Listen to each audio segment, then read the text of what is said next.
o que lo hagan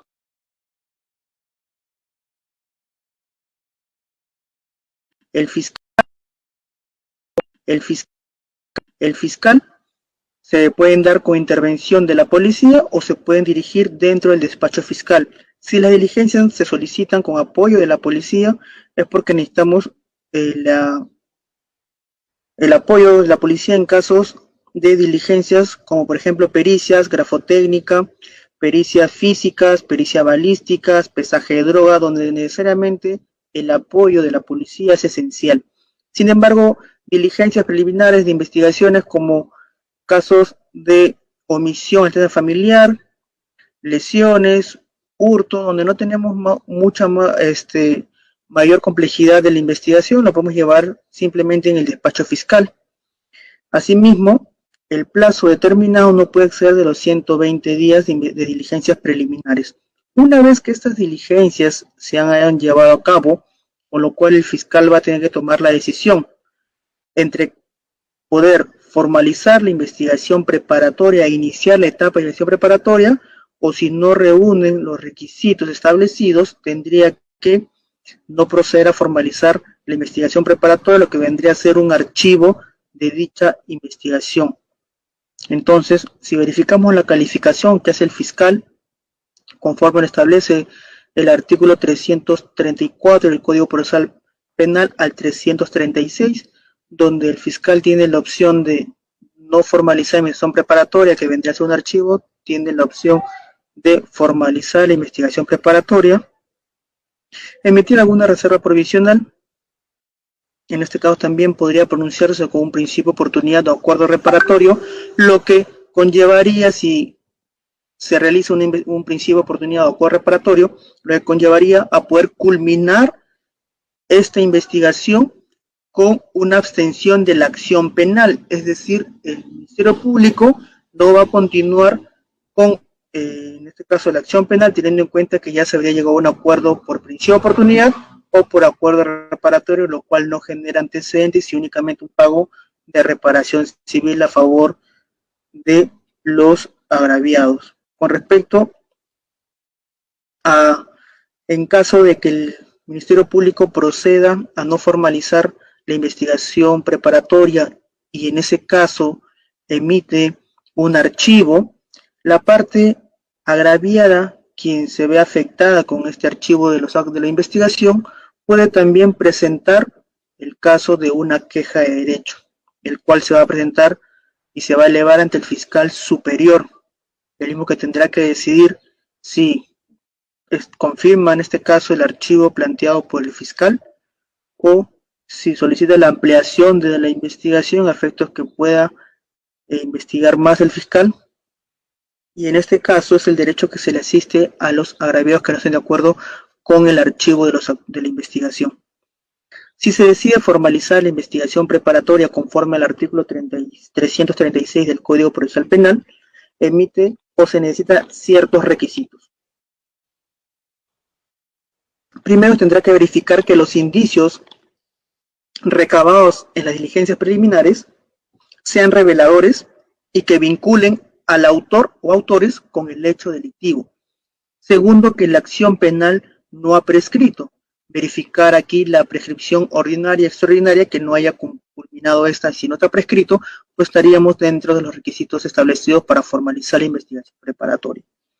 Tercer requisito, que tiene que individualizar al imputado. Tiene que establecerse una individualización del imputado, establecer quién es la persona denunciada y por lo cual, cuál es su participación: autor, coautor, cómplice primario, cómplice secundario, instigador, autor mediato, conforme lo establece el artículo 23, 24 y 25 del Código Penal, que vendría a ser la autoría, coautoría y los grados de participación. Con respecto a una vez cumplido estos tres requisitos solicitados para formalizar la investigación preparatoria, se tendrá que establecer los plazos. El plazo de investigación preparatoria son 120 días, el mismo que puede ser ampliado hasta 60 días más. Esto quiere decir que una investigación preparatoria no puede tener un plazo mayor a 180 días, en el cual se haya dado ya la ampliación de este por 60 días. En casos complejos o que se declare compleja dicha investigación, tendrá un plazo de 8 meses y que se pueda ampliar por 8 meses más. Eso quiere decir que un caso complejo, declarado complejo, no puede exceder de los 16 meses, que es 1 año y 4 meses. Cuando nosotros formalizamos la investigación preparatoria, tendríamos que solicitar diligencias de la investigación preparatoria, las mismas que no deben repetirse de la investigación preliminar, ¿correcto? Estas deben ser pertinentes y útiles, y no deben ser repetitivas. Esto se señala en el artículo 337 del Código Procesal Penal.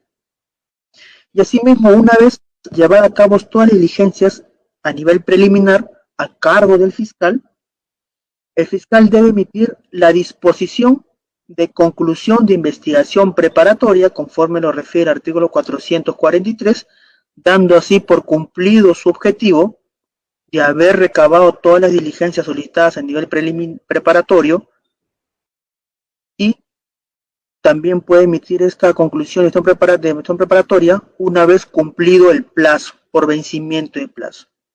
Es decir, ya estamos en los 180 días de la investigación preparatoria, la cual ya no tenemos más tiempo para seguir investigando, y el fiscal debe pronunciarse en el estado en que se encuentre, emitiendo la conclusión de investigación por cumplimiento o vencimiento del plazo. Eso quiere decir que la conclusión de investigación preparatoria se puede dar por dos motivos: por cumplir el objetivo o por vencimiento del plazo. Si hablamos de cumplimiento de su objetivo, no es necesario esperar los 180 días.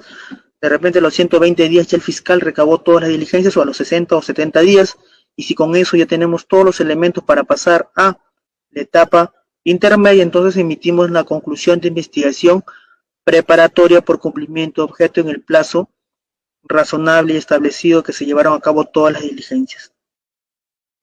Una vez concluida la etapa de investigación preparatoria con esta disposición, el Ministerio Público tiene 10 días, los cuales son para poder emitir su acusación fiscal. Sin embargo, tenemos aquí el plazo que son de 15 días, calendario que tenemos para emitir nuestra acusación fiscal. 15 días nos dan para poder emitir esta acusación fiscal por el pronunciamiento de fondo. Si emitimos un requerimiento fiscal de sobreseimiento conforme al artículo 334, tenemos que establecer 4 situaciones específicas sobre un sobreseimiento. En primer lugar, señalar si el hecho no se realizó. Otro supuesto es que no se le puede atribuir al imputado dicho delito, que el delito no es típico, o que hay insuficiencia de elemento de convicción. Por esos 4 supuestos el fiscal puede solicitar el requerimiento de sobreseimiento. Sin embargo, si presenta un requerimiento acusatorio, conforme al artículo 349 del Código Penal, va a señalar, en primer lugar, que se logró identificar al imputado, la identificación plena del acusado, los hechos que se le atribuyen al acusado, cuáles son los elementos de convicción que se convertirán en prueba posteriormente, que van a acompañar la imputación contra el acusado. También cuál es la participación del acusado, como lo habíamos mencionado, si es autor, coautor, autor mediato, cómplice primario, cómplice secundario, instigador, cualquiera de estas figuras de autoría y participación que esté inmerso el acusado. Cuáles son las circunstancias modificatorias de la responsabilidad penal, si tenemos alguna clase si el imputado tiene entre 18 a 21 años, estamos hablando de una responsabilidad restringida, lo cual modifica su situación con respecto a la sanción que podría recibir. La tipificación del hecho y pena, es decir, la subsunción del hecho atribuido en el tipo penal que le corresponda. Esa es la tipificación del hecho y la pena.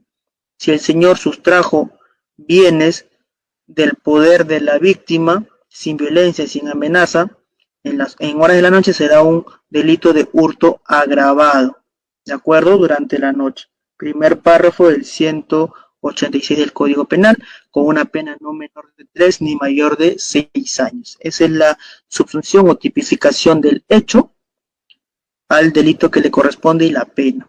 Asimismo, ¿cuáles son los medios de pruebas ofrecidos? Las testimoniales de la agraviada, de algún testigo, del efectivo interviniente, documentos ofrecidos, el acta de registro personal, el acta de intervención, son medios de prueba que van a ser ofrecidos y actuados a nivel de juicio oral. Asimismo, se podrá señalar de forma alternativa un señalamiento o circunstancia de algún hecho. Y asimismo, la indicación de la subsistencia de medida de coerción, si es que el imputado o el acusado se encuentra con una medida de coerción personal como prisión preventiva, comparecencia con restricciones o una comparecencia simple. Eso va a variar de acuerdo al delito y de acuerdo a la situación jurídica del imputado, si se encuentra en libertad o con prisión preventiva.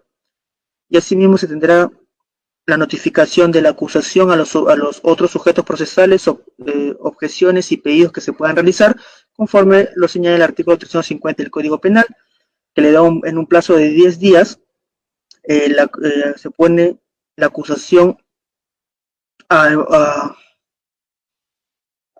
se le comunica a las partes para que en un plazo de 10 días puedan observar la acusación, puedan deducir algún medio de defensa técnica, puedan pedir el sobreseimiento, solicitan la instalación de la aplicación de un criterio de oportunidad o ofrecer alguna prueba, así como presentar documentos, objetar o pedir incremento de la reparación civil en caso de los agraviados o el actor civil constituido, o proponer los hechos que aceptan y otros acuerdos sobre los medios de prueba. En este caso, acá hay objeciones y pedidos que puedan hacer tanto el actor civil como el imputado. Ejemplo, observar la acusación, el imputado. Deducir medios de defensa técnica, el imputado. ¿Cuáles son los medios técnicos, los medios de defensa técnicos que conocemos? Cuestión prejuicio, cuestión previa y las excepciones. Asimismo, pedir el sobreseimiento también por parte del imputado. Instar, mejor dicho, la aplicación de un criterio de oportunidad, el imputado. Ofrecer prueba tanto el imputado como el actor civil, presentación de documentos tanto del actor civil como el imputado, objetar o pedir incremento de la reparación civil, vendría a ser tanto el imputado que va a objetar y el actor civil que va a pedir incremento de la reparación civil. Proponer los hechos que aceptan y otros acuerdos sobre los medios de prueba. Esto quiere decir si el imputado acepta los hechos imputados o va a haber algún acuerdo que podamos llegar en esta instancia.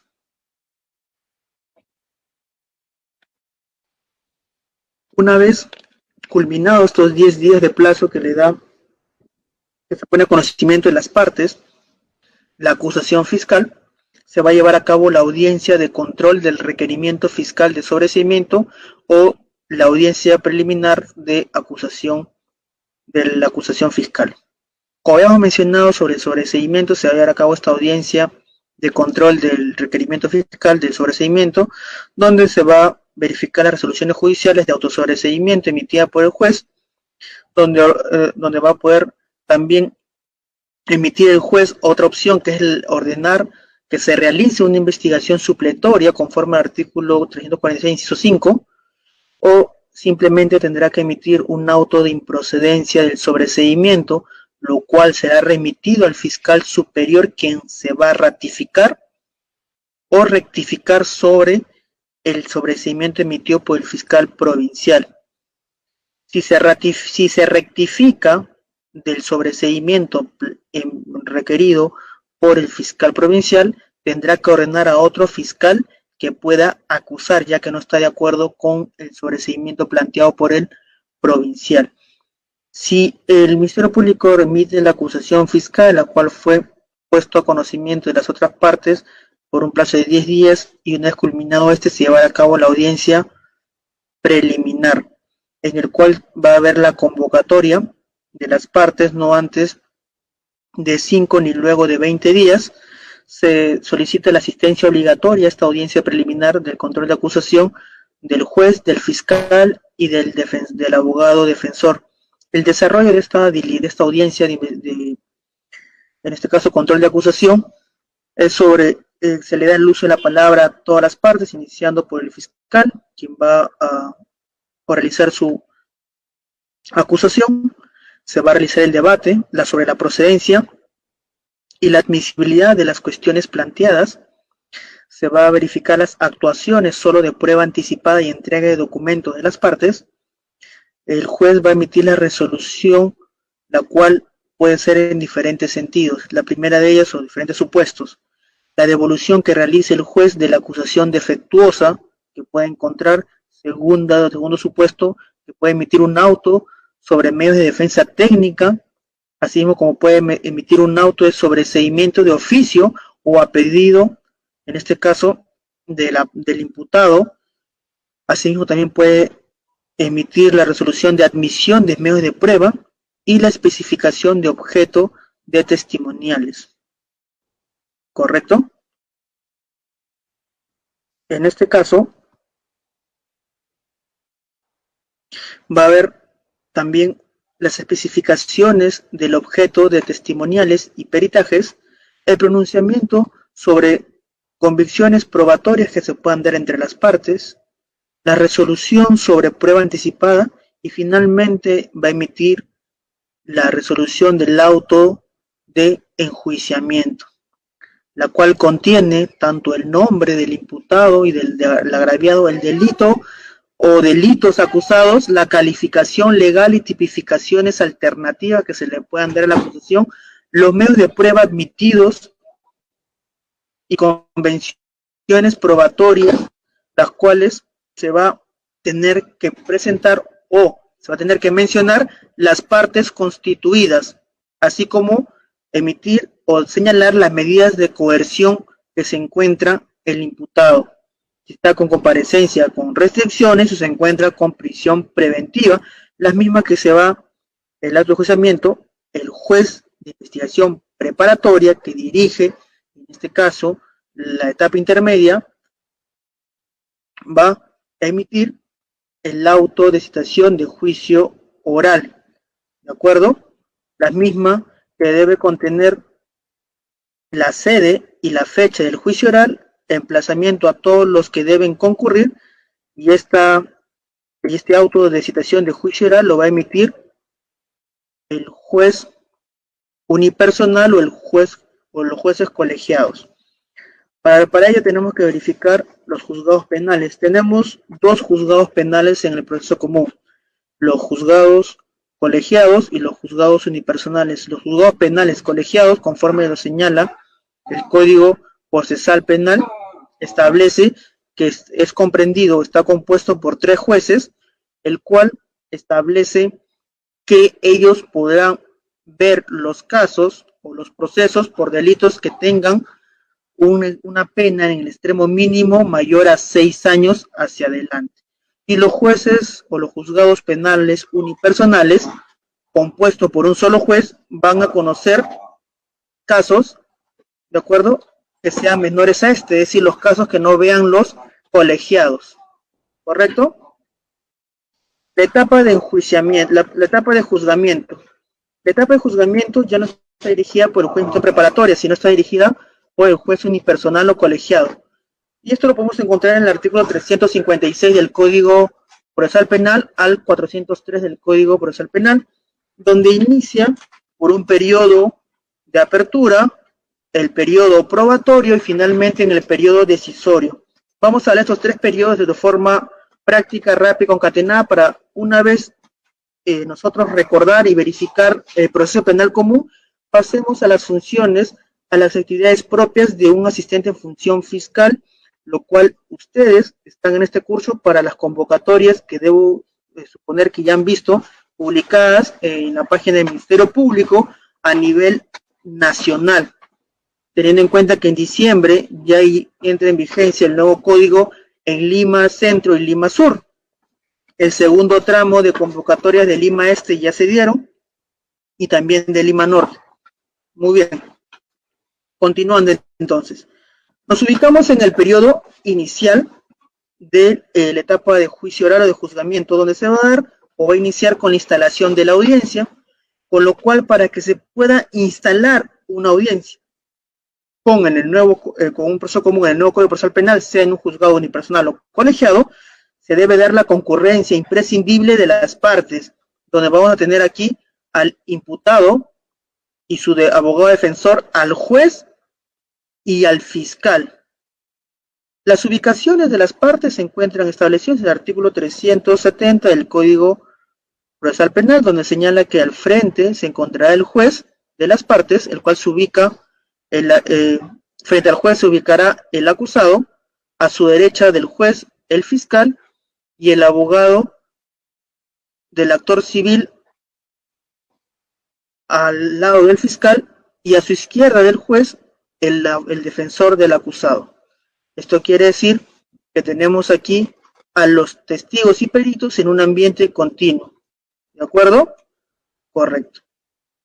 Una vez que se ha instalado la audiencia con la presencia de todas las partes mencionadas, va a dar inicio a los alegatos preliminares por parte del fiscal. El primero en dar sus alegatos será el fiscal. ¿Por qué primero será el fiscal en dar sus alegatos? Pues porque es la persona, la parte que va a dar a conocer la acusación fiscal o la va a oralizar, es el acusador, por eso que es el primero que tiene que iniciar estos alegatos, en el cual debe contener sus alegatos de apertura, su teoría del caso, así como los abogados del actor civil son los segundos a presentar sus alegatos preliminares. Asimismo, el tercero civilmente responsable y finalmente el acusado. Una vez realizados los alegatos de apertura, donde cada uno debe tener su teoría del caso ya planteada, tenemos aquí también las instrucciones que el juez le va a dar al acusado sobre sus derechos. Es decir, el juez le leerá sus derechos al acusado antes de poder iniciar ya el juicio oral. Alegatos preliminares, que son los alegatos de apertura, el juez le leerá sus derechos, le indicará sus derechos al imputado y le preguntará si admite o no su responsabilidad penal.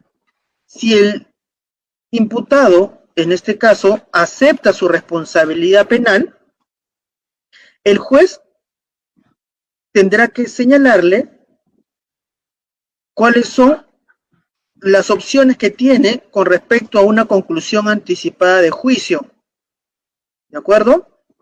Si este es el caso donde el imputado acepta su responsabilidad penal, tendríamos que verificar aquí que esta persona está señalándose responsable, aceptando su responsabilidad, y el juez deberá declarar concluido el juicio oral. De acuerdo a la sentencia de conformidad, recoge un acuerdo celebrado entre el fiscal y el imputado de conclusión anticipada de juicio. Asimismo, tendrá que establecer la pena y la reparación civil y las penas accesorias, y si la parte, el actor civil que tiene que verificar lo que vendría a ser la reparación civil no se encuentra conforme, tendrá que presentar su apelación en el extremo de la reparación civil, teniendo en cuenta que la conformidad sobre la reparación civil no va a vincular al juez, ¿correcto? Asimismo, señores, tenemos que si no se da la conformidad del imputado, es decir, él se declara inocente y no es responsable, tendrá que realizarse un ofrecimiento de pruebas, en el cual se va a dar inicio al periodo probatorio, donde vamos a empezar el juicio oral. ¿De acuerdo?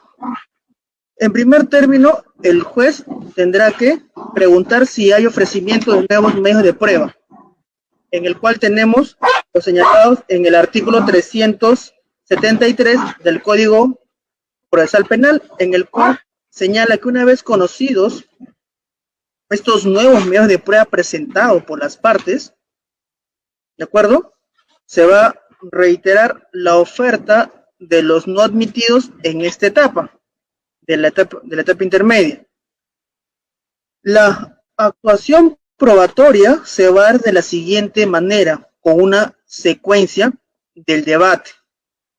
Por lo cual vamos a ver aquí el orden convencional que tiene de actuación probatoria, en el cual debe primar la oralidad, va también verificarse la intervención del juez, y donde el juez podrá presentar prueba de oficio o también las que sean a petición de las partes.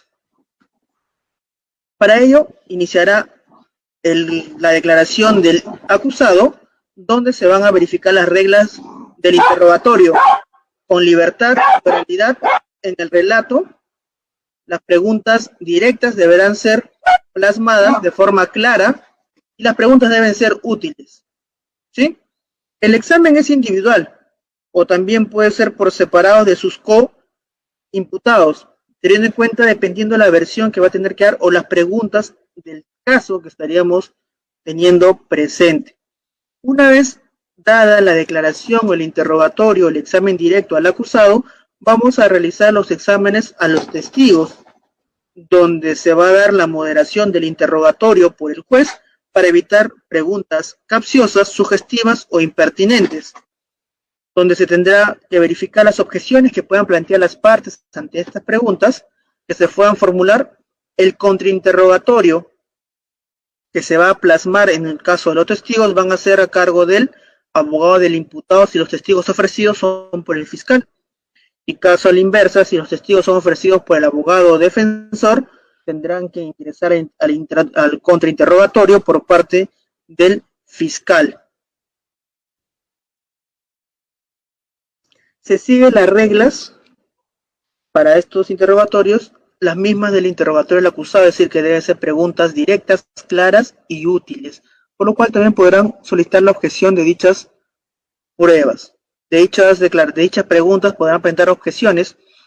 Ejemplo claro, cuando una persona hace una pregunta impertinente sobre hechos que no versa la investigación, el abogado defensor, si el fiscal ha hecho una pregunta impertinente, tendrá que presentar una objeción. Objeción, señor juez, pregunta impertinente, tendrá que fundamentar por qué motivo es una pregunta impertinente y el juez tendrá que verificar si da lugar o no a dicha objeción. Si da lugar a dicha objeción, el fiscal tendrá que reformular su pregunta o hacer otra pregunta. El examen que se lleva a cabo a los peritos, tenemos lo que establece el artículo 378, donde van a realizar una exposición sobre el dictamen pericial que han realizado. Se va a dar una exhibición y preguntas sobre autenticidad del dictamen que se presenta.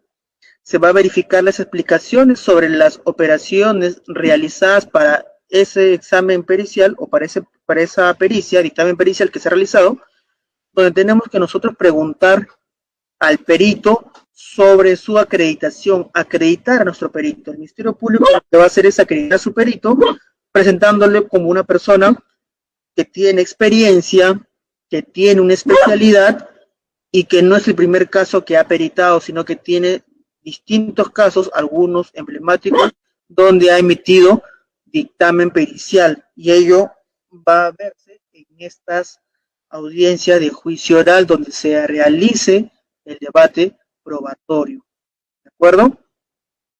Hay ocasiones ante la ausencia del perito por muerte, porque ya no labore o se encuentre fuera del país y sea imposible su presencia sobre esa pericia, tendrá que oralizarse la prueba documental. Una vez culminado todo el periodo probatorio, debate, de juicio oral, vamos a pasar a la última etapa, que es el periodo decisorio, etapa final del juicio oral. Esto concluye con los alegatos finales presentados por las partes. Y continuamos con el correlativo de los alegatos. ¿Quién inicia el alegato de clausura o alegatos finales conforme al artículo 386 del Código Procesal Penal? Pues inicia los alegatos de clausura del fiscal, porque él es el acusador y él inicia con esta alegato de clausura. Continuando con los alegatos del abogado defensor del actor civil, los alegatos del abogado defensor del tercero civil y finalmente los alegatos del abogado defensor del acusado, que puede ser defensa privada o defensa pública, y culminando todas estas intervenciones de alegato de clausura con la autodefensa del acusado, el mismo que podrá tener la oportunidad de decir algo en su defensa si lo cree necesario, agregar algo que ya dijo su abogado o simplemente confirmar lo señalado por su abogado. Asimismo, si estamos ante un juzgado colegiado, se va a realizar la deliberación del colegiado, compuesto por 3 jueces. Se produce en sesión secreta, no procede a utilizar pruebas distintas a la legítimamente incorporadas en el juicio, se va a tener que realizar una valoración probatoria según la sana crítica, la lógica y las máximas de la experiencia, y así como los conocimientos científicos que tengan los juzgadores. ¿De acuerdo? Con respecto a los plazos para la deliberación, en casos simples el plazo máximo es de 2 días, posible suspensión hasta por 3 días por enfermedad del juez. En casos complejos, de acuerdo, el plazo de deliberación puede ser de 4 días, con una posible suspensión hasta por 6 días. Una vez realizada la deliberación en un juzgado colegiado o un juzgado unipersonal, se va a tener que emitir la sentencia. La misma que el contenido de esta sentencia se encuentra regulado en el artículo 394 del Código Procesal Penal, y asimismo la correlación de la acusación conforme al artículo 397 del Código Procesal Penal. La lectura de la sentencia se va a realizar dentro de la sala de audiencias, y si no asiste el acusado a la lectura de la sentencia, en este caso, o ha sido desalojado de la sala por algún comportamiento inapropiado dentro de esta, se va a leer dicha sentencia con la presencia única de su abogado defensor ante la ausencia, o si éste ha sido desalojado de la sala. La sentencia se puede dar de 2 formas, una sentencia condenatoria y una sentencia absolutoria. Con respecto a la sentencia condenatoria, se tiene que fijar las penas y las medidas de seguridad pertinentes. Indica la pena alternativa a la privación de libertad y las obligaciones del condenado. Asimismo, no puede modificarse la calificación jurídica del hecho objeto de la acusación o de su ampliatoria, salvo que el juez haya cumplido con advertir dicha posibilidad durante el juicio. Si no ha sido así, no podrá modificar dicha calificación jurídica del hecho o de su ampliatoria. Si el juez emite una sentencia absolutoria, va a disponer la libertad inmediata del acusado, el cese de las medidas de coerción, si es comparecencia con restricciones, la restitución de objetos no sujetos a comiso,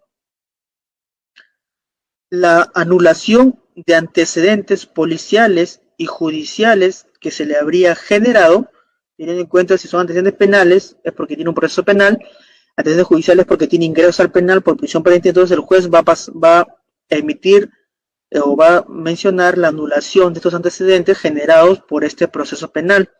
Asimismo, tendrá que disponer la libertad y levantamiento de medidas de coerción que proceden, aunque la sentencia aún no esté firme, es decir, que haya sido apelado por el fiscal a cargo de esta acusación. Con respecto a los análisis comparativos que he hecho sobre el Código Procesal Penal y el Código de Procedimientos Penales, tenemos aquí un análisis realizado sobre estos 2 códigos, en el cual ya está por terminar su ciclo el Código de Procedimientos Penales del 40 en diciembre, tanto en Lima Centro como en Lima Sur, que son los 2 únicos distritos judiciales o fiscales a nivel nacional que se encuentra vigente aún el Código de Procedimientos Penales del 40. Ya a nivel nacional en su 98% se encuentra vigente ya el Código Procesal Penal 2004. Vamos a hacer este análisis comparativo rápidamente antes de pasar al tema de fondo sobre el manual de redacción de documentos propios de la actividad fiscal, y también le voy a a dar una reseña básica de estrategias que ustedes pueden llevar a cabo sobre las funciones del asistente de función fiscal. ¿Cuáles son sus funciones? ¿Cuáles son las atribuciones?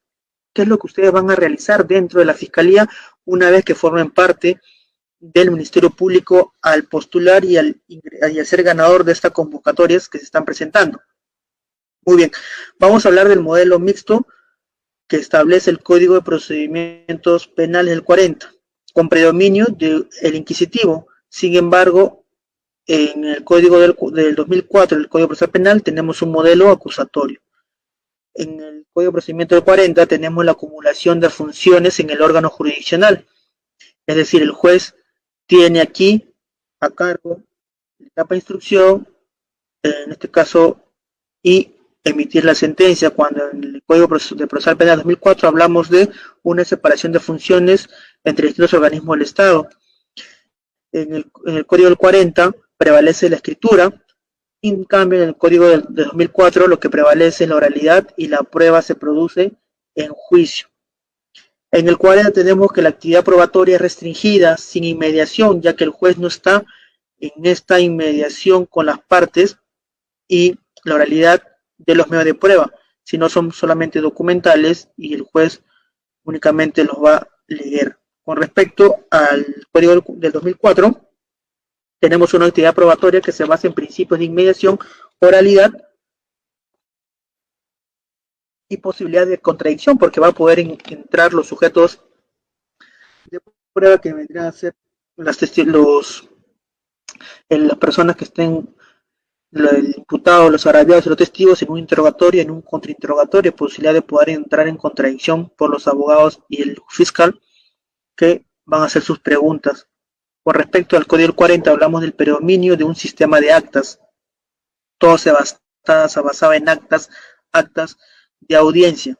Sin embargo, el Código del 2004 habla sobre un sistema de audiencias durante todo el proceso, incluso en las impugnaciones. Todo es mediante audiencia.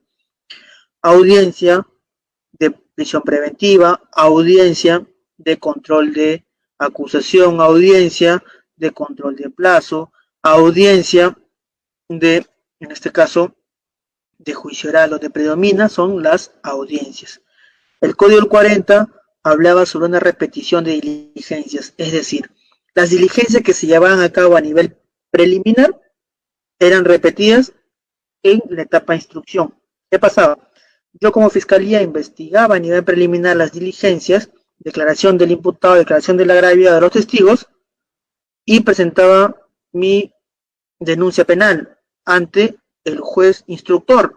Se daba la autoapertura de instrucción, o se iniciaba la instrucción, y solicitaba diligencias a nivel de instrucción como declaración del imputado, declaración del testigo, declaración del agraviado. Es decir, se repetían las diligencias realizadas a nivel preliminar a nivel de etapa de instrucción. En cambio, con el nuevo Código Procesal Penal 2004, las diligencias llevadas a cabo a nivel preliminar no se van a repetir o no se van a solicitar nuevamente a nivel de etapa preparatoria. ¿Correcto? Muy bien. En el 40, en el Código del 40, hablábamos sobre una detención que era la regla general. Es decir, lo común antes era que la persona esté detenida para que se pueda llevar a cabo el proceso. Sin embargo, en el 2004, en el Código Procesal Penal, sobre la prisión preventiva, establece que es una medida excepcional conforme al artículo 268 del Código Procesal Penal y siguiente, que es la prisión preventiva. En la regla general, en los procesos comunes es la libertad, de los procesos se lleven en libertad, y la excepción es la prisión preventiva. En el Código del 40 tenemos el papel de la víctima era restringido, ¿de acuerdo? Sin embargo, en el Código del 2004, que es el Código Procesal Penal, habla sobre el papel más activo de la víctima, donde se le reconoce el derecho a la verdad de la víctima, y sin embargo, en el Código del 40 no admite un sistema de salidas alternativas a la pena con respecto al Código del 40. Sin embargo, el Código Procesal Penal sí admite salidas alternativas a la pena que podemos encontrar conforme al Código Procesal Penal del año 2004. Y asimismo también teníamos la instrucción del 40 que era reservada, Sin embargo, en el Código Procesal Penal 2004 tenemos que es un proceso público. En la etapa, en el Código del 40, el juez era director de la investigación judicial, es decir, el llamado juez instructor.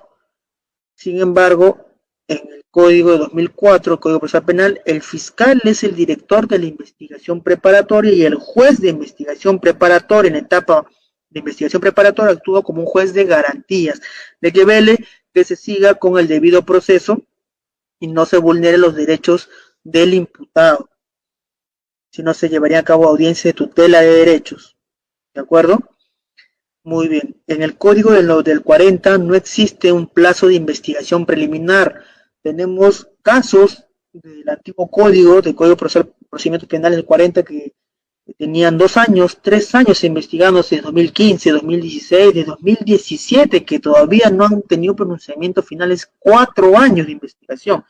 Están dormidos, guardados, empolvados esas investigaciones fiscales. Sin embargo, con el nuevo Código Procesal Penal tenemos un plazo de investigación conforme al artículo 342. Tenemos 120 días para investigación preliminar con una ampliación de 60 días más, que serían en un total de 180 días, ¿de acuerdo? Perdón, tenemos 60 días de investigación preliminar con una ampliación de 60 días más, que tendríamos preliminar de un máximo de 120 días, que no es prorrogable más tiempo de 120 días, tendrá que pronunciarse fiscal para ver si formaliza esta preparatoria o si archiva.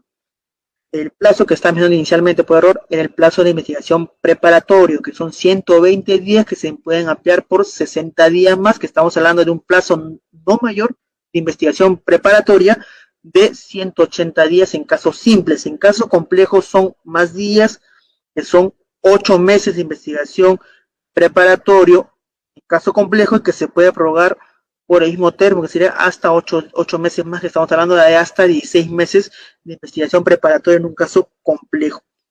En el Código 40 tenemos la sentencia que adopta en base en lo que informe el expediente, es decir, el juez instructor, que era el mismo que el juez que sentenciaba, solo se basaba en lo que ve en el expediente, ¿de acuerdo?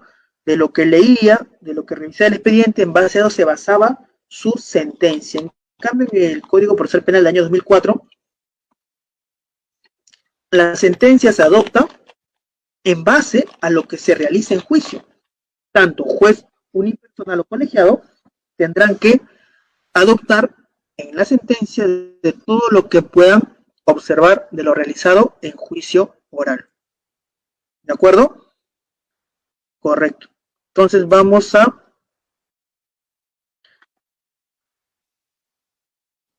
hablar sobre el manual de redacción de documentos propios de la actividad fiscal. Este manual no lo podrán ustedes adquirir de cualquier forma. Este manual únicamente se nos entrega a personal propio de la Fiscalía, ¿de acuerdo? Lo que hemos elaborado en la Fiscalía, en la Escuela del Ministerio Público nos han entregado este material, por lo cual nosotros hemos sido capacitados para poder realizar nuestras funciones, ¿de acuerdo?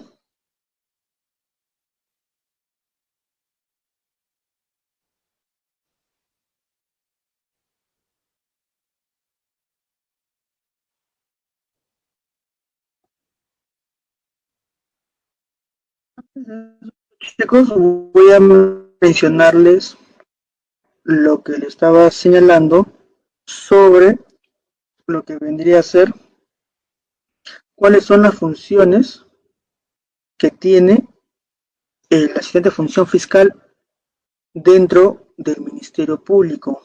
Cuáles son las funciones que ustedes deben tener en cuenta sobre el Ministerio Público, ¿de acuerdo? Esto va a servir para que ustedes puedan señalar de sus funciones y puedan saber cuando se ya ingresen a trabajar en el Ministerio Público cuáles son las funciones que debe cumplir el asistente de función fiscal. Es diferente a las funciones del asistente administrativo. Las funciones que ustedes deben cumplir como agente de función fiscal, si tienen donde anotar, apunten por favor lo que les voy a decir, eso no se encuentra en ninguna clase, eso se encuentra en el ROF y en el MOF del Ministerio Público para agentes de función fiscal, agente administrativo, fiscal adjunto, fiscal provincial, cuáles son sus actividades o funciones que deben realizar. El agente de función fiscal debe realizar la primera función, elaboración de proyectos de disposición, providencias, denuncias, así como de los diversos requerimientos a ser presentados ante el órgano jurisdiccional. Es decir, ustedes, como agente de función fiscal, deben realizar providencias, disposiciones, requerimientos. Tienen que confeccionar las notificaciones. Ustedes saben que todas las disposiciones se notifican, ¿de acuerdo? Tienen que realizar el registro en el sistema de gestión fiscal. El sistema que nosotros manejamos es el SGF o sistema de gestión fiscal. En el antiguo código se utilizaba el sistema CIAF, en el cual una vez que registren el sistema de gestión fiscal deberán ingresar y verificar la información de los casos en el sistema informativo y mantenerlo actualizado. Cada actuación que nosotros realicemos de cada caso deberá ser registrado o subido en el sistema SGF. Asimismo, tendrán que conformar, organizar, custodiar, foliar y clasificar, según su estado, las carpetas fiscales, los cuadernos de los fiscales y anexos que se requieran, ¿de acuerdo? Y así como los cuadernos formados por cada carpeta fiscal. Entregar los depósitos administrativos, voucher o similares respecto a las reparaciones civiles de los beneficiarios. Custodiar las evidencias y bienes relacionados con los casos, con las investigaciones, y asegurar así los documentos hasta su remisión a la oficina que corresponda. Deberán apoyar en la redacción de actas bajo la dirección del fiscal. Elaborar y mantener actualizada la agenda fiscal. Tendrán que apoyar al fiscal en la recepción de denuncias verbales, teniendo en cuenta que cuando una persona viene a denunciar a la fiscalía un hecho sin documento, es decir, una denuncia verbal, ustedes tendrán que apoyar al fiscal en la recepción de estas denuncias verbales, es decir, redactar la denuncia verbal y dentro del acta de denuncia que se va a realizar. Apoyar en las labores de turno fiscal conforme a la necesidad de servicio. ¿En qué manera van a apoyar ustedes en la labor del turno fiscal?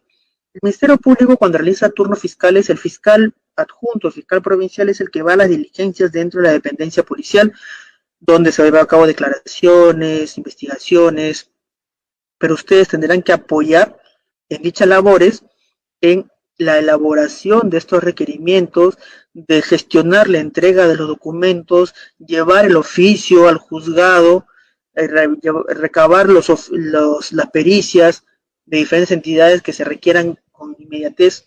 De esa forma se apoya a las labores propias del turno fiscal.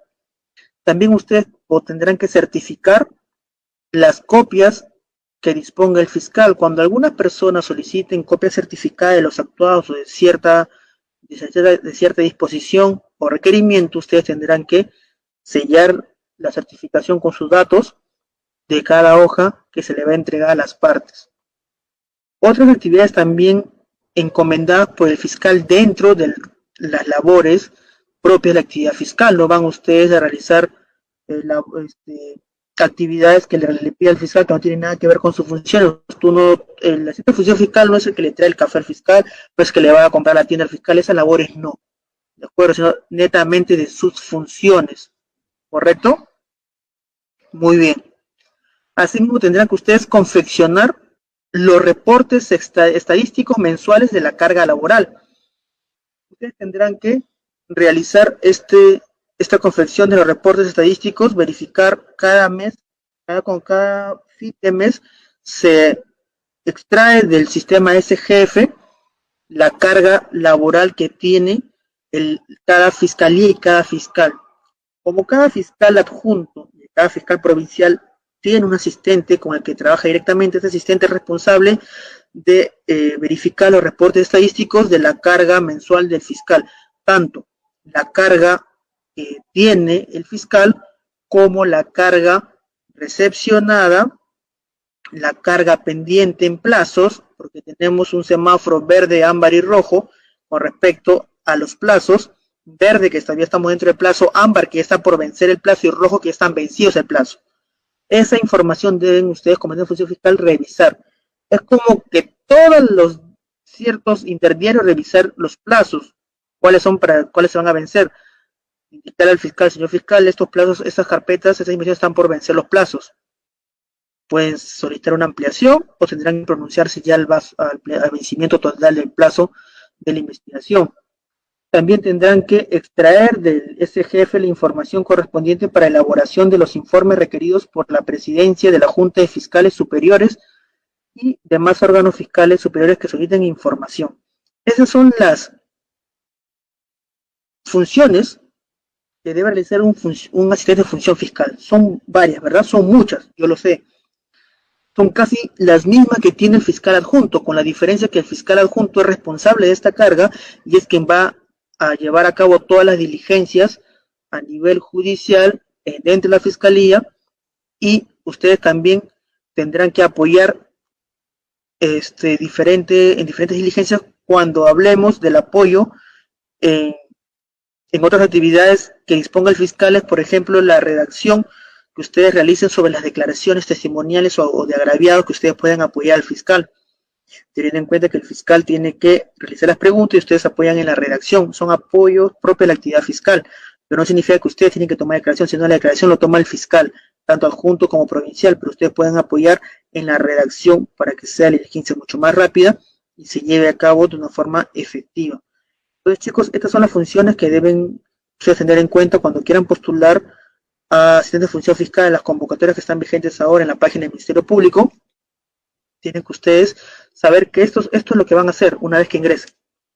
Es un poco complicado para algunos de ustedes adaptarse a todas estas nuevas funciones que no han tenido antes, si es que no han trabajado antes en el Ministerio Público, no han practicado.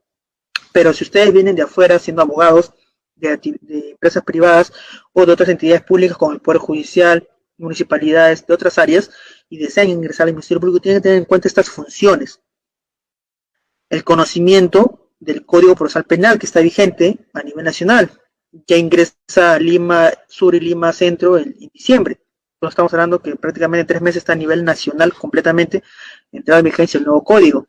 Tienen que conocer el nuevo código, tienen que conocer el derecho penal, parte general, parte especial.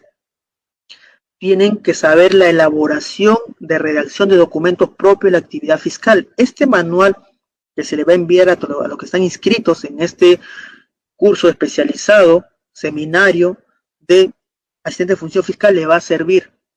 Les digo porque con este manual yo como fiscal adjunto me he capacitado en la escuela del Ministerio Público. Como si ustedes pueden ver aquí, le da todo el ABC de documentos propios de la actividad fiscal, y ustedes me dirán, pero aquí no me dice cómo hacer un documento, es decir, cómo elaborar una disposición, cómo elaborar un requerimiento. Pues, si soy sincero, este es un manual completo, porque no solo te dice cómo se deben hacer las cosas, sino te da formatos. Desde la página 61 a la 100, ustedes desde el anexo 4 tendrán formatos de disposiciones, formatos de requerimiento. Entonces, este material es completo. Son 100 hojas, correcto, pero las 100 hojas no son contenido textual.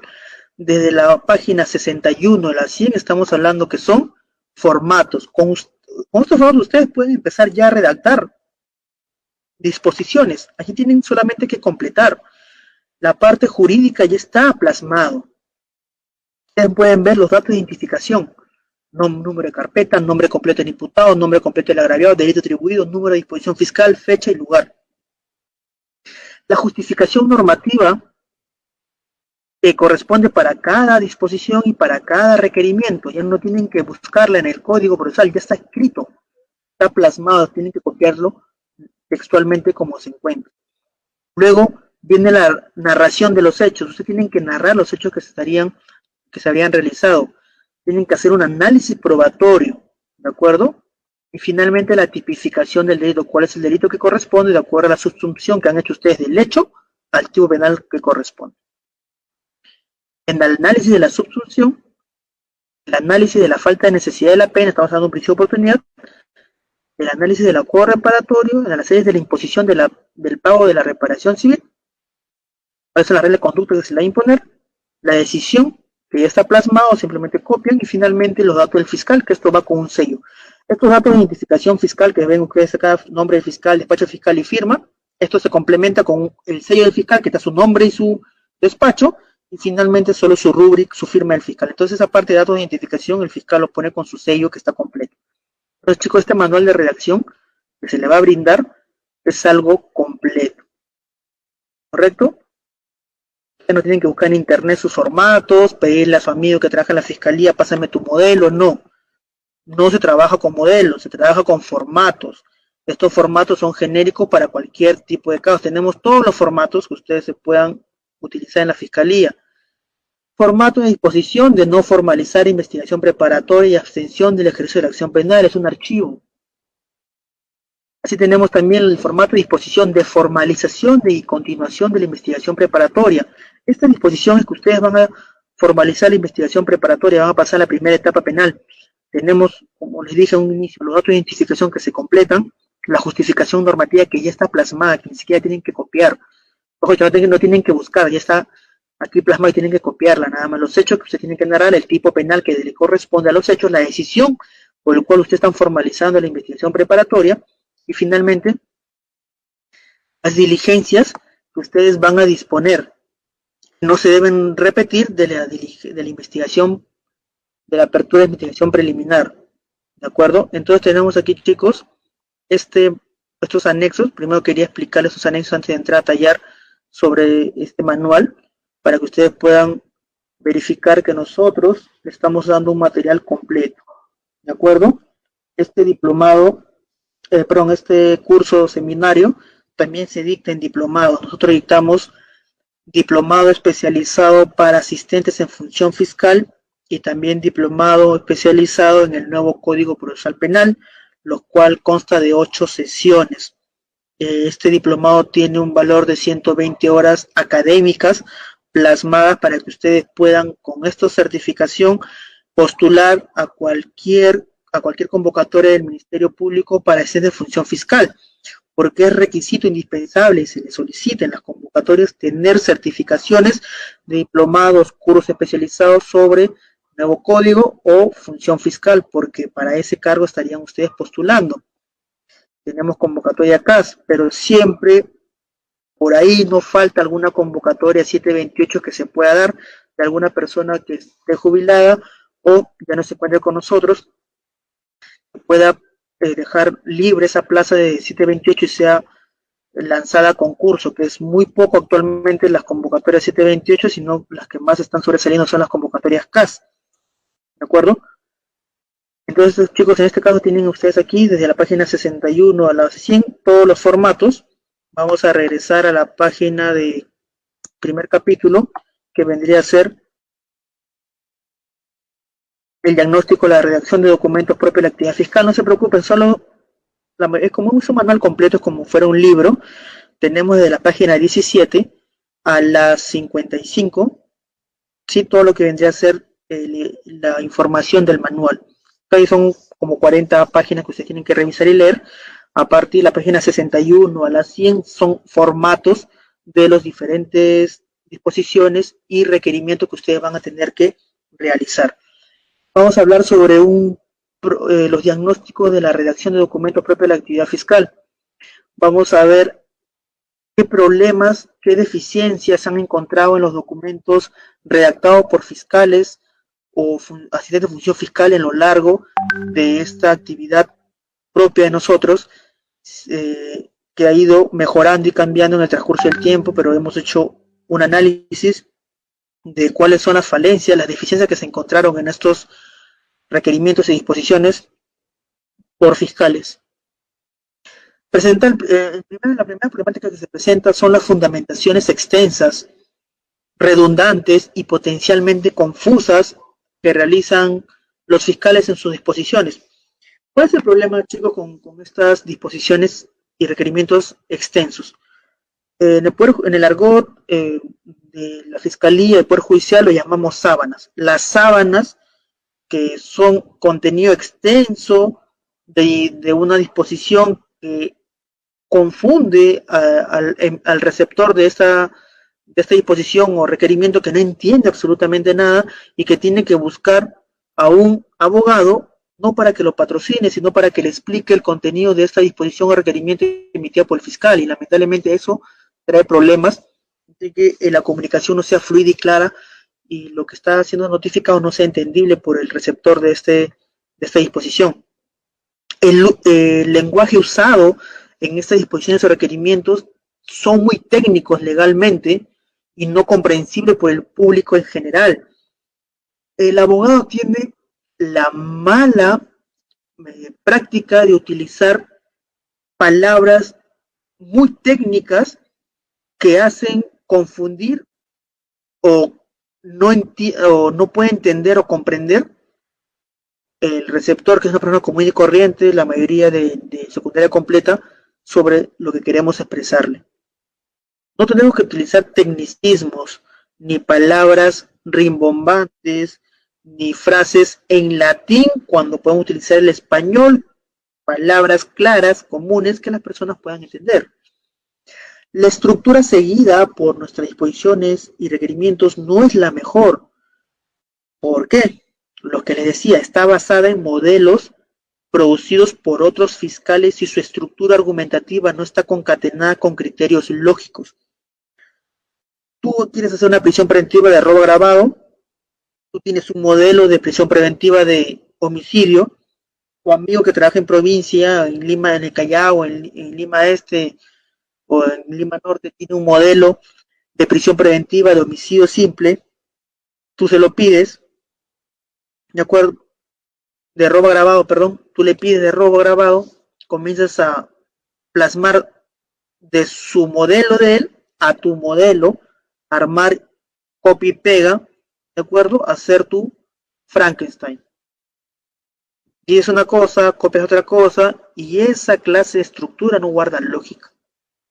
Porque tú estás copiando un modelo que es diferente a un modelo tuyo, adaptándolo, con lo cual se forma algo incomprensible. Muchas veces estás dejando información o texto de tu caso de homicidio cuando lo que estás viendo es robo agravado. Entonces el juez, cuando lee tu requerimiento, se da cuenta que es planchazo, es pura plancha, decía copiado otra cosa. Y es feo que el fiscal vaya a una audiencia donde su documento esté lleno de errores, en el cual tenga que subsanarlo oralmente y no queda bien el fiscal. Yo les digo por experiencia propia que lamentablemente cuando nosotros asumimos casos que no nos compete por jurisdicción, sino que son del antiguo código, que tenemos que ir a audiencias que no se llevaron a cabo y que son nuevos fiscales los que están a cargo ahora, que las disposiciones, los requerimientos presentados tienen deficiencias que tenemos que oralizarlas para poder tratar de ocultar o evitar esos errores plasmados anteriormente, ¿de acuerdo? Lamentablemente no siguen la secuencia de los hechos, se usan términos que no se entienden, son innecesarios, redundantes, mal empleados, el estilo rimbombante y extenso ya no es efectivo. En ocasiones no se usa una voz sonora y esto dificulta la comprensión del texto por parte de los receptores. No se citan literalmente frases o dichos de los testigos con su propio lenguaje que demuestran probatoriamente el caso legal. Los fiscales traducen estos testimonios con un lenguaje adornado y pierde eficacia. Les explico. Si una persona en su manifestación, un testigo, dice algo, ustedes tienen como fiscal o asistente que está redactando la manifestación, cita textualmente lo que dice con sus propias palabras, porque ese testigo es agraviado, lo que dice en su manifestación, cuando lo sienten a declarar en juicio, lo va a decir con sus propias palabras, no va a leer lo que dice tu declaración. ¿Se dan cuenta? Un caso práctico, les voy a contar con lo que puede pasar. Si yo le voy a tomar declaración a un testigo sobre un caso de homicidio, que es un testigo presencial, y yo le pregunto, ¿usted puede narrar los hechos que presenció el día 11 de noviembre del año 2020 a las 13 horas? Es decir, le estoy preguntando a usted qué hechos vio o qué es lo que vio el día de ayer, 11 de noviembre a la 1 de la tarde. Y el testigo me dice lo siguiente. A la 1 de la tarde yo estaba fuera de mi casa y vi que el imputado Juan Pérez le disparó al señor Carlos por la espalda con una pistola y se dio la fuga el señor Juan Pérez. Entonces, ¿qué dice el testigo? Que él vio cuando estaba fuera de su casa que Juan Pérez le disparó al señor Carlos por la espalda con un arma de fuego y se dio la fuga. Una línea o línea y media puntual fue el testigo. No dijo nada más, no agregó ninguna frase más, ninguna palabra más. Yo estaba fuera de mi casa, vi cuando Juan Pérez le disparó por la espalda a Carlos y se dio la fuga. Eso fue lo que vio el testigo, eso fue lo que dijo. Sin embargo, el fiscal cuando escucha esa respuesta, no le convence las palabras utilizadas por el testigo y va a darle un mejor sentido, algo más bonito. ¿Y de qué forma va a decir los hechos? Lo siguiente. Yo me encontraba en el frontis de mi domicilio cuando de un momento sorpresivo viene la persona de Carlos caminando y detrás de él se encuentra el imputado Juan Pérez, el mismo que tenía en su poder un arma de fuego. Siguiéndolo sigilosamente por la espalda, realiza el disparo que le impacta en la espalda a Carlos, el mismo que cae al suelo. Una vez que cae al suelo, su víctima, Juan Pérez, te da la fuga raudamente. ¿Se dan cuenta la diferencia? Yo estoy dándole más, eh, estoy dando términos más técnicos, frases que lo utilizaría alguien con mayor educación o alguien que se expresa mejor a que una persona común y corriente que está fuera de su casa y que vio un homicidio, fue testigo de un homicidio. ¿Se dan cuenta? Este fiscal tradujo lo que quiso decir el testigo, utilizando palabras diferentes, haciéndolo más largo la frase, los hechos más televisivos o de película, a lo que habría visto una persona como yo vi, que el señor Juan Pérez le disparó a Carlos por la espalda y se dio la fuga. Punto. Nada más, no dije absolutamente nada más.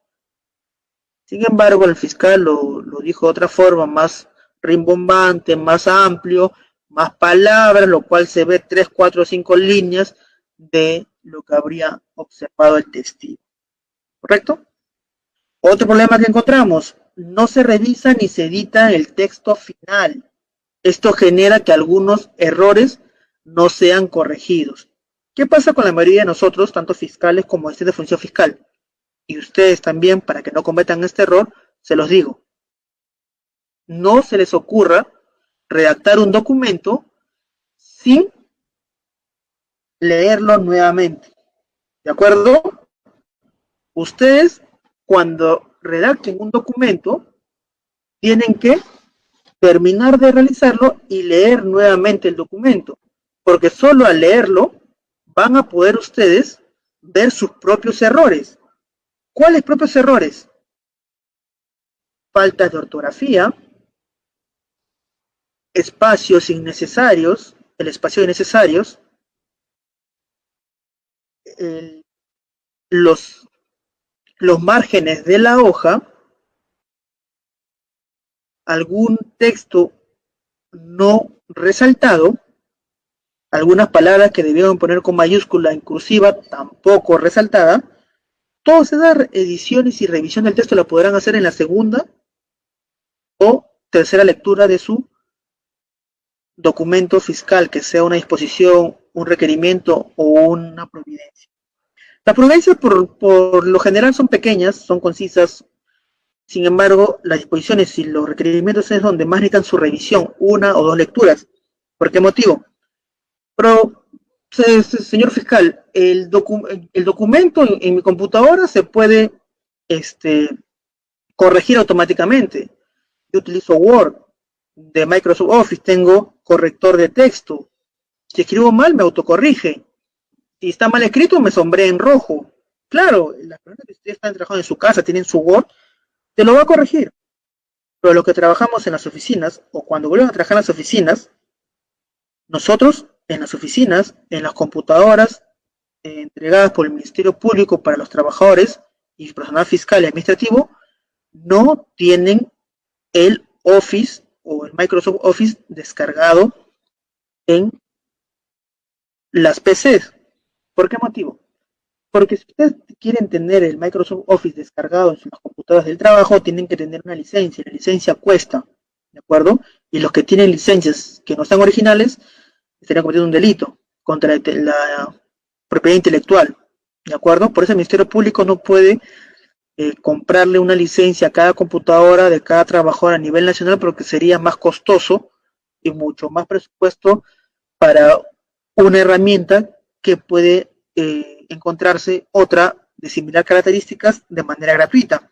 ¿Y cuál fue esta herramienta alternativa que encontró el Ministerio Público de manera gratuita que se pueda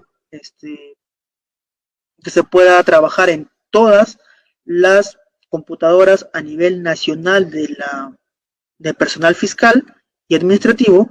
Pues encontró este software utilizado ahora por el Ministerio Público del Open Office, ¿de acuerdo? El Ministerio Público usa actualmente este software, el Open Office, que es un Office en el cual es más rudimentario, no tiene ciertos botones o alternativas como el Microsoft Office, que es diferente, mucho más moderno. Este es más rudimentario, parece un Microsoft Office del 95, aproximadamente de esas características tan antiguas. También tiene una hoja de cálculo que reemplaza en este caso un Excel. También tiene una presentación de presentación de diapositivas que reemplaza PowerPoint del OpenOffice y así. Entonces tenemos este software del OpenOffice que está instalado en todas las computadoras a nivel nacional de la Fiscalía, que no tiene editor o control ortográfico, que no corrige las faltas ortográficas. Si usted escribió mal, no sabe escribir la palabra, no se lo va a corregir automáticamente, por lo tanto quedará con esa falta ortográfica. También el personal administrativo y fiscal no tiene acceso a páginas de internet, porque tenemos el conocimiento que la mayoría de páginas de internet son de ocio. Entonces el Ministerio Público tiene internet en las computadoras para la red y para páginas especiales como el peruano, el SPIG. Sin embargo, para otras páginas de navegación está bloqueado el acceso. Página de descargo, ni siquiera el WhatsApp web funciona en ninguna computadora, ni siquiera de los fiscales. Entonces tenemos que aprender a trabajar con estas limitaciones que nos dan para concentrarnos en nuestra actividad. Sin embargo, el tema de las fallas ortográficas, espero que ninguno de ustedes las tenga, porque esto puede ser por una escritura rápida, porque el teclado no me ayudó y se escribió doblemente la misma letra, o presionó la H pero no tecleó bien. Puede ser de que por la velocidad de la escritura se te pase una u otra palabra. Sin embargo, eso se corrige cuando tú lees nuevamente tu texto, ¿correcto? Pero si no tienes la costumbre de revisar una o dos veces tu texto, o no tienes la facilidad de la ortografía bien dada, que algunas palabras que no sabes cómo se escribe, tú mal lo escribes como tú crees, y se va a quedar plasmado con un error, realmente eso te hace quedar mal a ti como profesional, porque ¿sabes? Si somos abogados, la forma de escritura, la ortografía nos enseñan en el colegio. En la universidad no te enseñan ortografía, ¿de acuerdo? Te enseñan redacción, que es diferente. Te enseñan lenguaje jurídico, que es completamente distinto a la ortografía que todos debemos haberle llevado muy bien en el colegio. Los que tengan problemas de ortografía tienen que llevar cursos de poder revisar algunas palabras de ortografía.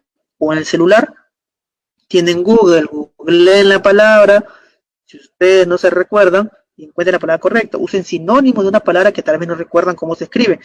Están ustedes concentrados en un caso importante, te puedes bloquear, no encuentras la palabra correcta o no recuerdas cómo se escribe la palabra, simplemente googlea la palabra o utilizas un sinónimo de dicha palabra para poder sobrepasar ese impasse. ¿Correcto? Tienes que saber ingeniártelas. Lo peor es cometer fallas ortográficas que si el fiscal no revisa tu documento, y no te hace corregir ese error y lo firma nada más el documento, ese documento va a ir al Poder Judicial. Si es una disposición va a ser notificado a todas las partes, y qué vergüenza que el agravio del imputado cuando lee el documento, que es una persona común y corriente, se dé cuenta que tú has escrito mal, pero quien escribió mal para el imputado, para el agraviado, para el juez fue el fiscal, porque ese es quien firma. ¿Se dan cuenta? Entonces tengan mucho cuidado con eso. Bien, para culminar con este curso especializado o seminario sobre la Agencia de Función Fiscal, vamos a hablar directamente sobre cuáles son los documentos que ustedes deben realizar en su actividad fiscal. Este manual se le va a entregar, se va a enviar creo que vía correo, lo que me informaron los encargados del instituto. Sin embargo, ustedes los tienen aquí para que puedan revisar y leer. Voy a hablar únicamente de los tipos de documentos elaborados que se encuentran en el capítulo 4 de este manual, para que ustedes sepan qué son las disposiciones, cuándo se hace una providencia o cuándo un requerimiento, ¿de acuerdo? Muy bien. Entonces, sabemos que el Código Procesal Penal es del año 2004. Sin embargo, recién entró en vigencia en el año 2006, en Guaura. Fue la primera corte a nivel nacional que se ingresó la vigencia del nuevo Código Procesal Penal. Muy bien. El Ministerio Público, en el ámbito de su intervención en el proceso, dicta disposiciones, providencias y formula requerimientos. Vamos a ver en 5 casos donde se va a emitir disposiciones. ¿De acuerdo? Se van a dictar disposiciones para decidir, en primer lugar, el inicio, la continuación o el archivo de las actuaciones. Ejemplo, el inicio de la investigación preliminar, la continuación de la investigación preparatoria o el archivo de las actuaciones de la investigación preliminar. Disposición donde se va a decir la conducción compulsiva del imputado, del testigo o un perito cuando pese estar válidamente notificado o debidamente notificado durante la investigación no cumple esta persona, sea imputado, testigo o perito, asistir a las diligencias programadas de la investigación preparatoria o preliminar. Entonces el fiscal va a solicitar la conducción compulsiva del imputado, del agraviado o del testigo o del perito para que pueda llevarlo a la sede fiscal y se le tome su declaración. Tercero, se va a dictar disposición para solicitar la intervención de la policía a fin de que realice actos de investigación. Cuarto, se van a dictar disposiciones para la aplicación del principio de oportunidad y o acuerdo reparatorio. Y también se dictarán disposiciones para cualquier otra actuación que se requiera expresa motivación dispuesta por ley. Las providencias. Muy bien, las providencias se van a dictar únicamente para ordenar materialmente la etapa de investigación.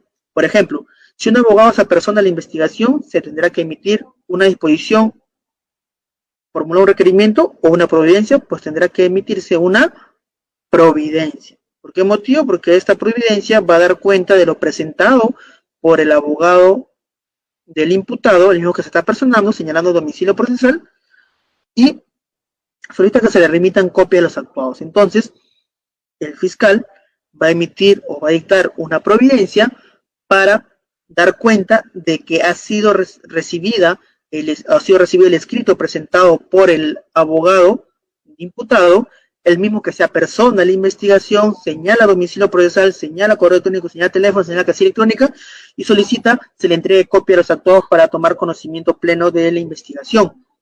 Entonces, para eso se emite una providencia que se va a dictar para ordenar materialmente la etapa de investigación, tanto preliminar como preparatorio.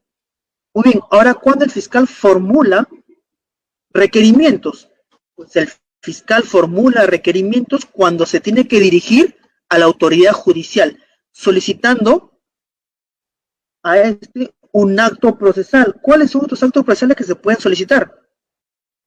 Entonces, tendríamos la prisión preventiva, el requerimiento acusatorio, el requerimiento de sobreseimiento, el requerimiento de acusación de proceso inmediato, que es un proceso especial. En este caso, voy a hablar unos 5 o 3 minutos del proceso inmediato antes de culminar con esta intervención con respecto a estos temas. Entonces, tenemos aquí ya presentado para ustedes que son disposiciones, que son providencias y finalmente que es cómo se formulan los requerimientos. Las disposiciones y los requerimientos es obligatorio que deben estar debidamente motivados, ¿de acuerdo?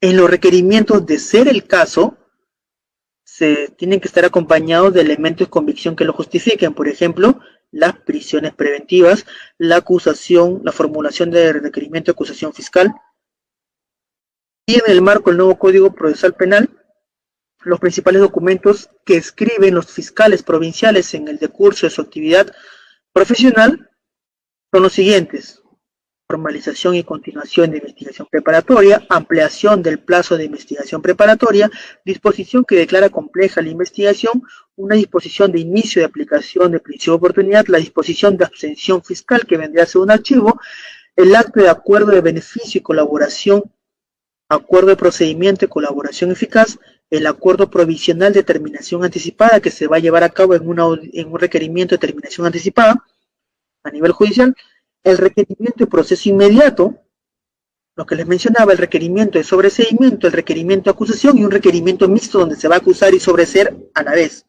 ¿De acuerdo? Entonces, chicos, ustedes verán que estos requerimientos y disposiciones son los más empleados por el fiscal.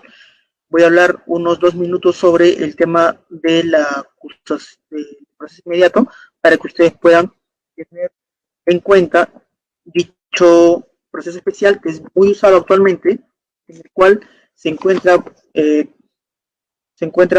establecido en el artículo 346 del Código Procesal Penal, en el cual nosotros vamos a verificar cuáles son los supuestos de aplicación del proceso inmediato.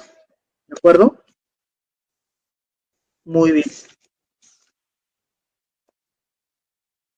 El artículo 446 del Código Procesal Penal establece proceso inmediato, en el cual cuáles son sus supuestos de aplicación. El fiscal debe solicitar la incoación de proceso inmediato bajo responsabilidad cuando se presente alguno de los siguientes 4 supuestos. El primero de ellos es que el imputado ha sido sorprendido y detenido en flagrante delito, ¿de acuerdo? En cualquiera de los supuestos establecidos en el artículo 259 de los supuestos de flagrancia delictiva. Segundo supuesto, que el imputado haya confesado la comisión del delito, es decir, por confesión del imputado o aceptación de la responsabilidad del imputado en los términos del artículo 160 del Código Procesal Penal. Tercero, que los elementos de convicción acumulados durante las diligencias preliminares y previo interrogatorio del imputado sean evidentes por delito evidente. Entonces tenemos aquí los 3 primeros supuestos: delito flagrante, confesión del imputado y delito evidente. Cuarto supuesto, hablamos que en todos los delitos de omisión en estado familiar y conducción en estado de ebriedad, la única vía procesal en la cual van a ser tramitados es la de proceso inmediato. Entonces, chicos, ustedes no pueden tramitar a nivel judicial un delito de conducción en estado de ebriedad o de omisión familiar en un proceso común, porque no es la vía que corresponde, ¿de acuerdo? Y se puede plantear una excepción si ustedes lo realizan formalizando esto en preparatoria, un proceso de un delito de conducción de ebriedad, el imputado te podría plantear aquí una excepción de acuerdo a la naturaleza de juicio, que no le correspondería la vía procedimental de proceso común, sino de proceso inmediato, ¿de acuerdo? Entonces el proceso inmediato se da bajo 4 supuestos. El último de ellos es en todos los casos de omisión a la asistencia familiar y conducción en estado de ebriedad, la única vía procesal es la de proceso inmediato, ¿de acuerdo? Revisen el Código Procesal Penal, artículo 446 y siguientes del Código Procesal Penal, donde habla todo sobre el proceso inmediato. Recuerden, el proceso inmediato solo tiene dos etapas: incoación del proceso inmediato y juicio oral. Se suprime la investigación preparatoria y la etapa intermedia. Hay investigación preliminar, ¿de acuerdo? Incoación del proceso inmediato, que es una audiencia única. Una vez declarado procedente el proceso inmediato, se le da un plazo de 24 horas al fiscal que incoó el proceso inmediato para que presente requerimiento acusatorio formal escrito, y una vez que se haya remitido al juzgado de acción preparatoria la acusación fiscal, tendrá que elevarlo al juez unipersonal para que pueda señalar la fecha de juicio oral en un plazo no mayor a 48 horas. ¿Esto se respeta? Lamentablemente no. Como los juzgados unipersonales y colegiados están muy saturados actualmente con diligencias, audiencias, y están reprogramando las que no se llevaron en la pandemia, pues esto está demorando y dificultando un poco las audiencias. Yo presenté en enero y diciembre incoaciones de proceso inmediatos por omisión familiar, y recién me están programando para los primeros días de octubre. Tengo audiencias de incoación de proceso inmediato. ¿Cuántos meses han pasado? Obviamente la pandemia ha retrasado estas audiencias, los cuales han sido reprogramadas y otras recién han sido programadas. ¿Se dan cuenta cuántos meses han pasado? Ya va a ser casi un año. Entonces son casi 8 meses desde que yo presenté la incoación de proceso inmediato. Imagínense lo que hemos presentado recién en esta pandemia, este proceso inmediato, para cuándo lo estarán programando. Entonces tienen que tener eso ustedes presentes en el momento que trabajen en la fiscalía. Entonces, chicos, con esta última información termino mi presentación con ustedes. También mencionarles que ha salido una nueva ley para los que trabajan o quieran trabajar en el Ministerio Público. Ha salido una nueva ley en el cual el peruano ha sido publicada el día 6 de septiembre, el domingo pasado. El texto único ordenado de la ley 30.364, ley para prevenir, sancionar y erradicar la violencia contra las mujeres integrantes del grupo familiar. Ha sido derogado el artículo 122b del Código Penal sobre la violencia familiar. Revisen en el peruano este decreto supremo número 004-2020, en el cual ha derogado el artículo 122b del Código Penal, en el cual lo ha dispuesto en sus disposiciones complementarias y derogatorias. Y primera, derogación de los artículos 122a y 122b del Código Penal, derogándose estos dos artículos del Código Penal. Segundo, la derogación de la ley 26.260 de la Ley de Protección frente a la Violencia Familiar, derogándose así esta ley, ¿de acuerdo? Entonces, chicos, también han sido modificados el artículo 242 del Código Procesal Penal, el artículo 242 de los supuestos de prueba anticipada, el artículo 124b, la determinación de la lesión psicológica. Por eso se han modificado estos artículos del Código Penal, del Código Procesal Penal. Revisen esta ley, que es nueva, que es del 6 de septiembre del año 2020. Les digo para su conocimiento personal, y eso también lo tenemos que tener nosotros presentes, porque tenemos procesos pendientes de violencia familiar. Se han modificado. Yo también tengo que preparar un nuevo material, porque el día lunes inicia un diplomado de familia y del diplomado de violencia familiar, que yo lo dicto con este instituto y deje, por lo cual tengo que cambiar toda la información de violencia familiar, porque tengo que adecuarla a la nueva ley que ha salido, y hacer un cuadro comparativo de lo que teníamos con la ley 30.364 hasta antes del día 6 de septiembre y lo que tiene ahora la ley, analizarlo a fondo, revisar y presentar este material para los chicos del diplomado de violencia familiar tengan lo último y actualizado. Así como yo, ustedes tienen que actualizarse, revisar su código, revisar las leyes, hacer grupos de estudio donde estén actualizándose con todas las modificatorias. Porque si ustedes están desactualizados, cuando vayan a las entrevistas del nuevo Código Procesal Penal, de las convocatorias para hacer función fiscal, van a dar una mala presentación, porque los fiscales que estén en la entrevista que ustedes van a pasar no le van a preguntar cosas pasadas, cosas actuales. Si ustedes tienen conocimiento de la modificación de la ley de violencia familiar y ustedes ni siquiera se enteraron. ¿Se dan cuenta? Entonces ustedes tienen que estar actualizados. Hay convocatorias para fiscalías especializadas de violencia familiar. Tienen que saber todo lo referente a violencia familiar. Diplomados, información, leer libros, la ley, el reglamento, todo eso tienen que verificarlo. Actualmente con la modificatoria ya no se va a aceptar el informe psicológico del CEN como medio elemento de convicción, sino tiene que ser del Instituto de Medicina Legal. Antes aceptaba con el reglamento, ahora dice que ya no. ¿Por qué motivo eso se ha modificado? Porque tantos denuncias a diestra y siniestra con una carga elevadísima que tenían las fiscalías especializadas, las fiscalías del antiguo código, esto ha hecho de que se pueda evaluar de una forma distinta estos casos. ¿De acuerdo, chicos? Entonces con esto me despido con ustedes. Lean, revisen, actualícense, inscríbanse en los cursos, en los diplomados, para que puedan tener información actualizada. Este material, léanlo en íntegro sobre redacción de documentos propios de la actividad fiscal. Es un manual muy completo, muy didáctico.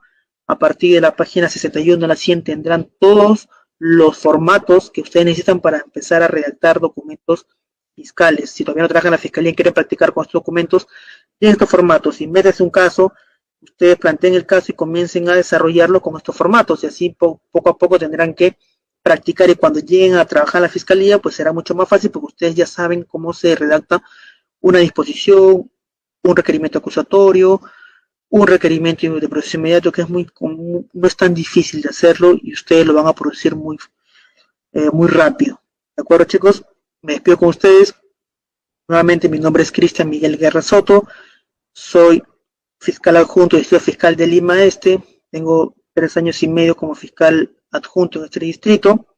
Tengo experiencia en el Ministerio Público ya desde 2014 como asistente de función fiscal. Así como ustedes quieren ingresar, hacer línea de carrera dentro de la fiscalía, ser asistente, ser fiscal y así seguir ascendiendo, que es lo ideal que toda persona que ingresa a la fiscalía quiera realizar. No creo que nadie se quiera quedar, nadie de ustedes se quiera quedar solamente 20, 10 años como asistente de función fiscal, sino que ustedes buscan desarrollarse y hacer una línea de carrera. Se exige compromiso, vocación de servicio y que ustedes tengan ganas de seguir aprendiendo, porque un abogado siempre va a seguir aprendiendo y actualizarse de todo lo nuevo que salga en la materia de su especialidad. Con ese consejo, a todos los que están escuchando este curso especializado, me despido hasta una nueva oportunidad y si se van a inscribir en los cursos que dictamos, en los diplomados que dictamos de hacer de función fiscal o nuevo código procesal penal, así como los diplomados de familia y de violencia familiar, yo dicto esos 4 diplomados, así como el otro profesor Marco León, que también está dando las clases del nuevo Código Procesal Penal y de función fiscal, para que ustedes tengan la mejor formación, tanto teoría y práctica, y con casos prácticos de la propia actividad fiscal, casos reales que yo veo a diario en la fiscalía, que lo pueda plantear en cada supuesto de teoría, que ustedes puedan analizar y comprender rápidamente lo que se les da. Muy bien, chicos, con eso me despido. Hasta luego. Nos vemos en otra clase, en otra transmisión. Hasta otra oportunidad. Gracias.